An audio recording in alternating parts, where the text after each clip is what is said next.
षष्ठम दिवस की बेला में आज भगवान श्री कृष्ण की बाल लीलाएं हरिहर गंगा के किनारे 88,000 ऋषि मुनि बैठे। व्यास नंदन श्री सुखदेव जी कहते हैं, राजन परीक्षक, भगवान श्री हरि नारायण का जन्म हुआ तो जन्म होते ही बाबा वसुदेव भगवान श्री कृष्ण को उठा करके छबरिया में लेटाते हैं। श्री राधा लेकर के बाबा वसुदेव गोकुल नगरी की तरफ चले। गोकुल नगरी में जिस समय भगवान को लेकर के जाते हैं, काली अंधेरी रात है, काली काली घटाएं छाई हुई हैं, ठंडी ठंडी हवाएं चल रही हैं। वसुदेव जी भगवान को लेकर के यमुना के समीप पहुंचे।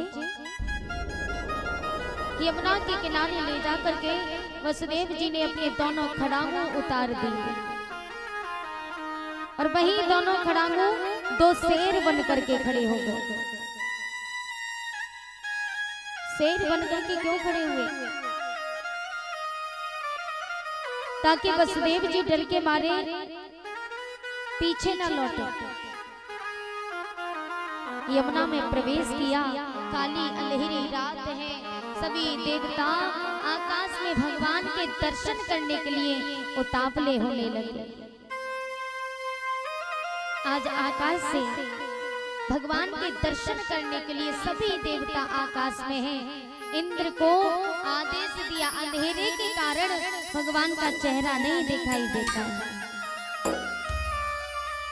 इंद्र को आदेश दिया, रे इंद्र जरा जोर जोर से बिजली कड़काओ, हमें अपने प्रभु का चेहरा देखना है। आज इंद्र ने जोर जोर से बिजली को कड़काना प्रारंभ कर दिया।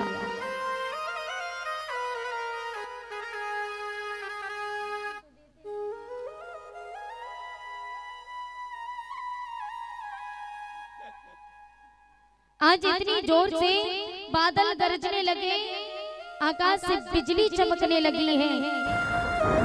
और जिस समय बिजली चमकी, बिजली के प्रकाश से भगवान का चेहरा चमकने लगा। आकाश से सभी ने भगवान के दर्शन किए। भोली बाल कृष्ण भगवान की। भगवान के दर्शन करने के बाद कुछ समय बाद घनघोर बारिश होने लगी। तो शेषनाग भगवान ने कहा, ये शुभ अवसर ऐसे थोड़ी बार बार आता है। शेषनाग भगवान छतरी बन करके भगवान के सामने ऊपर खड़े हुए। भगवान के ऊपर एक बूंद नहीं आने दे रहे बारिश की। यमुना मैया ने कहा, प्रभु आपने सबको अपने दर्शन कराए,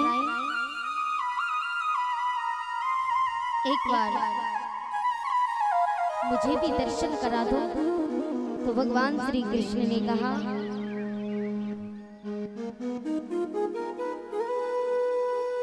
भगवान श्री कृष्ण कहने लगे, मैया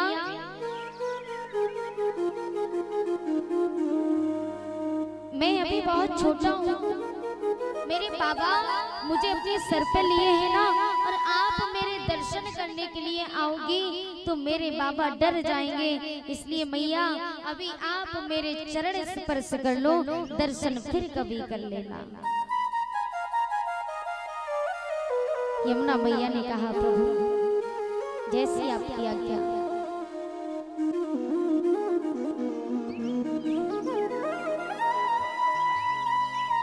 जैसे हरि ने पैर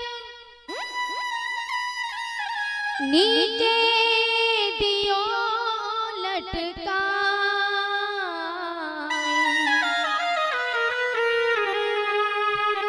यमुना उमड़ी उबान भरे,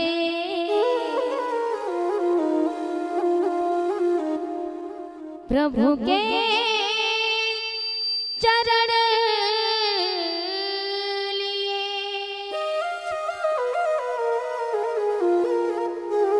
आज यमुना मैया भगवान के दर्शन करना चाहती थी, लेकिन भगवान ने कहा मैया मैं दर्शन तो नहीं कराऊंगा, आप मेरे केवल चरण स्पर्श कर लो। भगवान ने अपना एक पांव लटकाया, यमुना एकदम से उफान भर के आई और प्रभु के चरण स्पर्श करके घटती जाती है। वसुदेव जी भगवान को लेकर के गोकुल नगरी में पहुंचे, जहां सन्नाटा छाया हुआ और वहां मैया यशोदा ने कन्या को जन्म दिया। भगवान श्री कृष्ण को वसुदेव जी ने मैया के पास में लिटाया और कन्या को लेकर के आज भगवान मैया के पास है, कन्या वसुदेव जी लेकर के जेलों में आए। जेलों में आते ही कन्या ने जोर जोर से रोना प्रारंभ कर दिया। कंस ने देखा तो कंस कहने लगा ये तो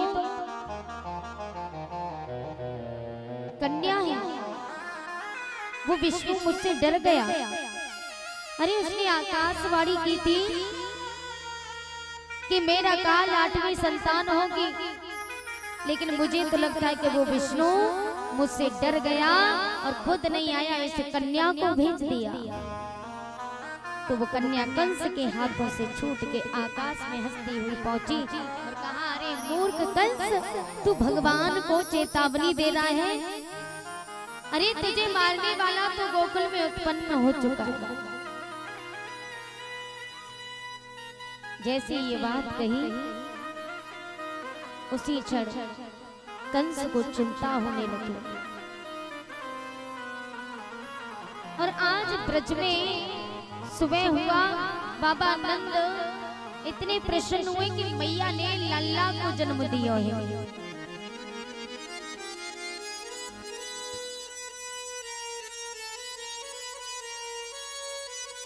आज बाबा नंद प्रसन्न है कि मैया ने लाला को जन्म दिया है। तो सभी गोकुलवासी बधाई देने के लिए आने लगे। मैया यशोदा प्रसन्न है। आज सभी गोपियां यशोदा के दरवाजे पर गईं। हो ब्रज में हो रही जय जयकार। आज यशोदा मैया के दरवाजे पर सभी गोपियां पहुंच जाती हैं। हो ब्रज में हो रही जय जयकार, नंद घर लाला जायो।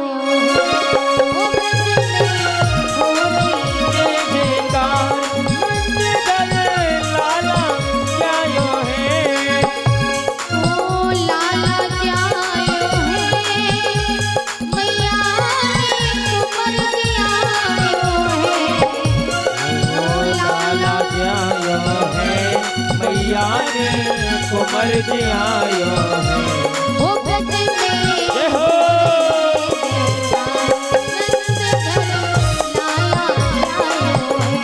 ओ ब्रज में हो रही जय जयकार, नंद घर लाला जायो है। हो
जय जय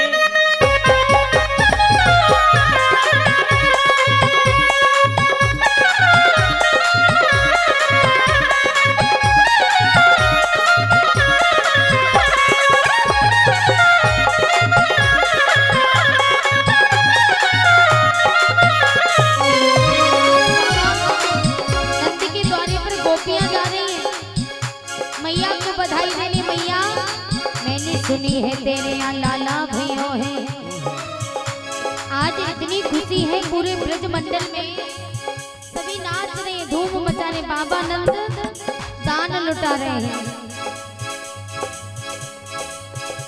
ओ नंद यशोदा भाग्य बढ़ाई, नंद यशोदा भाग्य बढ़ाई, नंद यशोदा भाग्य बढ़ाई, नंद यशोदा भाग्य बढ़ाई, सब ही देने लगे बधाई, सब ही देने लगे बधाई, सब ही देने लगे बधाई।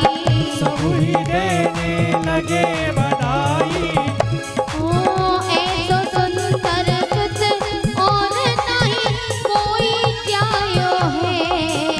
ओ ऐसा सुंदर सुत नाई कोई और न जायो है। ओ ब्रज में जय हो राधे। लाला ओ ब्रज में हो रही जय जयकार, नंद घर लाला जायो है।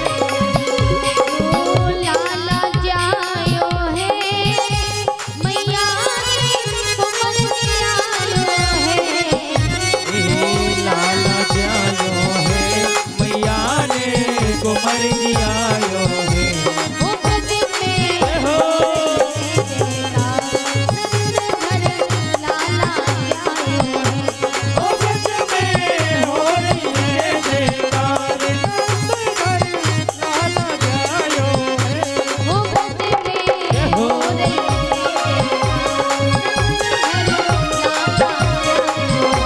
ओ ब्रज में हो रही जय जयकार, नंद घर लाला जायो है।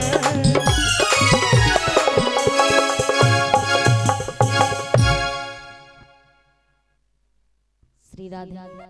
आज पूरी गोकुलवासी धूम मचाते हैं।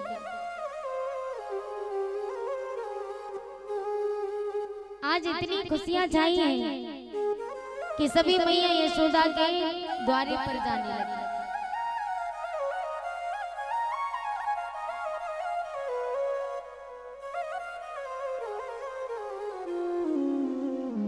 आज बाबा नंद गाय दान करते हैं, गाय लुटा रहे हैं। इतनी खुशियां छाई हैं कि सभी झूमते नाचते हैं, खुशियां मना रहे हैं। पूरे ब्रज में खुशियां छाई हैं। बाबा नंद हर साल कंस के यहाँ कर लेकर के जाते थे, कर देने के लिए। हर साल के नियमों के अनुसार बाबा नंद कर देने के लिए गए। गोपान गोकुल रक्षाया निरूप्य मथुरांगता नंद कंसस्य वर्षिक्यं करं दातु कुरुद्व।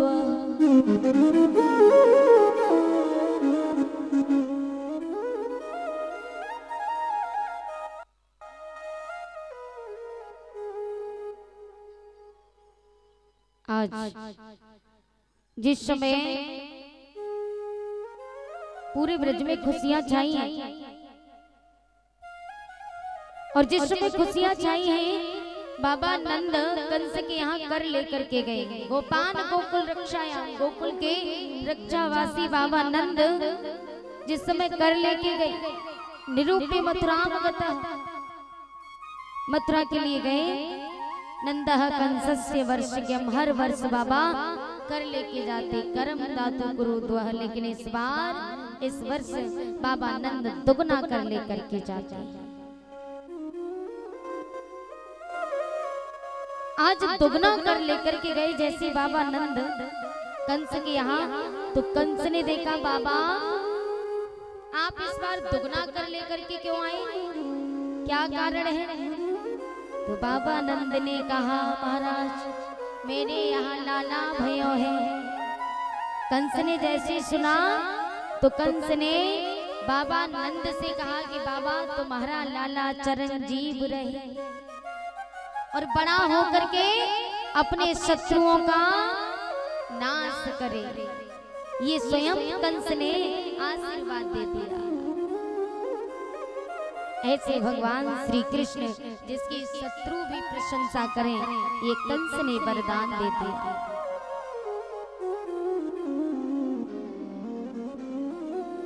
बाबा नंद जाकर के वसुदेव जी से भेंट करते हैं और वसुदेव जी से भेंट करने के बाद वसुदेव जी दुखी हैं। बाबा नंद ने समझाया, कहा भैया कर्म में जो लिखा होता है वो होकर के रहता है, होनी होकर के ही टलती है, चाहे कुछ भी हो जाए। भगवान ने जिस रूप में मृत्यु और जहां लिख दी वो तय है। बाबा नंद कह रहे हैं, समझाते हैं कि एक बार यमलोक के दरवाजे पर यमराज बैठे थे और यमराज के पास पंछियों के राजा गरुड़ देव बैठे थे। गरुड़ देव और यमराज दोनों आपस में बात कर रहे थे।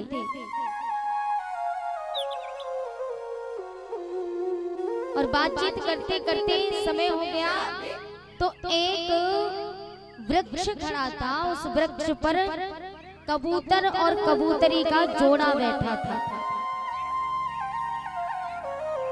कबूतर कबूतरी बैठे दोनों आपस में बातचीत कर रहे थे। तो यमराज ने कबूतर कबूतरी को देखा तो यमराज जोर जोर से हंसने लगे और अंदर गए तो कबूतर कबूतरी रोने लगी। गरुड़ देव ने कबूतर कबूतरी के जोड़े को रोता देखा। गरुड़ देव जाकर के कहने लगे, क्या बात है, आप रो क्यों रहे हो, रोने का कारण क्या है? तो कबूतर कबूतरी ने कहा, भैया अभी अभी हमने देखा कि यमराज हम दोनों को देख करके हंस रहे थे जोर जोर से। हमें लगता है कि हमारे ऊपर कोई संकट आने वाला है, हमारी मृत्यु नजदीक आ चुकी है, इसलिए यमराज हमें देख करके हंस रहे थे। गरुड़ देव ने कहा, ऐसा कुछ नहीं होगा, मेरे होते हुए तुम पर कोई कष्ट नहीं आ सकता। गरुड़ देव ने कबूतर कबूतरी को अपनी पीठ पर बिठाया और उस स्थान पर ले गए जहां पर सूरज की एक किरण तक नहीं पहुंचती। एक पर्वत पर लेकर के गए, उस पर्वत का नाम था लोकालोक पर्वत। लोकालोक पर्वत पर लेकर के गए तो वहां छोड़ करके गरुड़ देव ने कहा कि यहाँ तुम्हें कोई नुकसान नहीं होगा, क्योंकि यहाँ कोई आता नहीं, यहाँ तक कि सूरज की किरण तक नहीं आ पाती, तो तुम्हारी मौत क्या आएगी। गरुड़ देव दोनों पंछियों को छोड़ करके यमलोक के दरवाजे पर आकर के बैठ गए। यमराज जी आए अपना यम पास लेके हाथ में। यमराज जी आकर के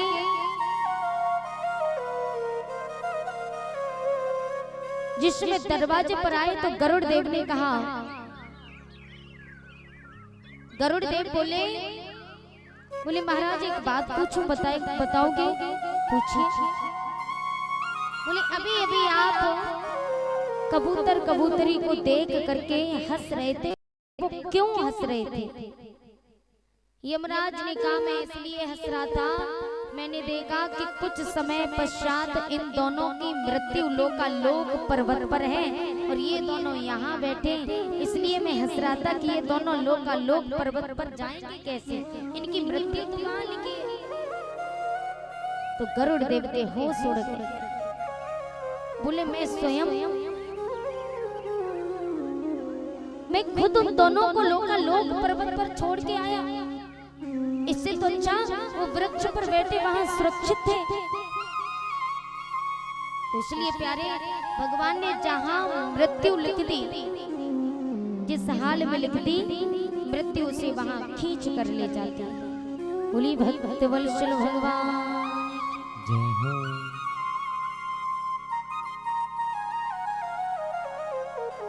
बोली आनंद कंद भगवान की जय हो।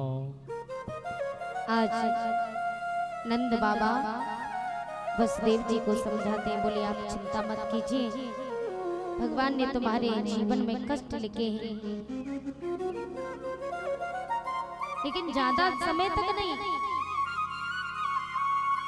समझा करके बाबा नंद वहां से चले गए। इधर कंस को चिंता होने लगी। कंस सोच रहा है कि मेरा काल गोकुल नगरी में उत्पन्न हो चुका है, लेकिन उसे मारेगा कौन? इतनी चिंता में आज भोजराज कंस बैठा हुआ है। तो पूतना जाकर के कहने लगी, महाराज आप इतनी चिंता में क्यों हो?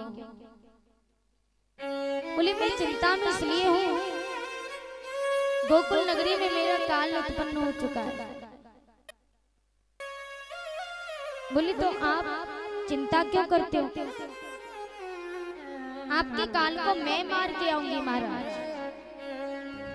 पूतना ने सुंदर रूप धारण किया, ताम केश बंद,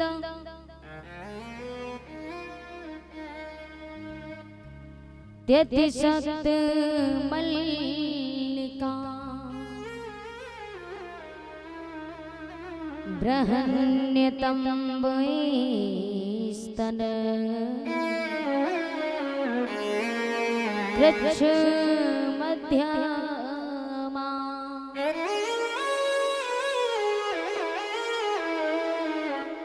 सुबास संकंपित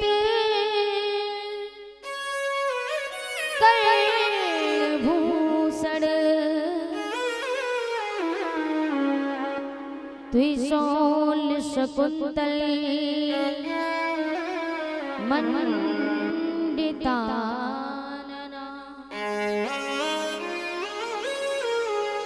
ताम केश बंद त्यतिशक्त मल्लिका, केशों में पुष्पों का गजरा लगा के सुंदर मल्लिका माने राजकुमारी बन जाती है। बृहन्यतम्ब स्तन कृच्छ मध्यमा, उसने अपने स्तनों के मध्यमा माने मध्य भाग में, उसने अपने स्तनों के मध्य भाग में जहर लगा लिया। सुवास संकंपित कर्णभूषण, सुंदर सुंदर आभूषणों को धारण किया। त्रिशूल शकुंतल मंडितान नाम, सुंदर सुंदर पुष्पों की सुगंध उसके शरीर से आने लगी और पूतना गोकुल नगरी की तरफ चली कि बन के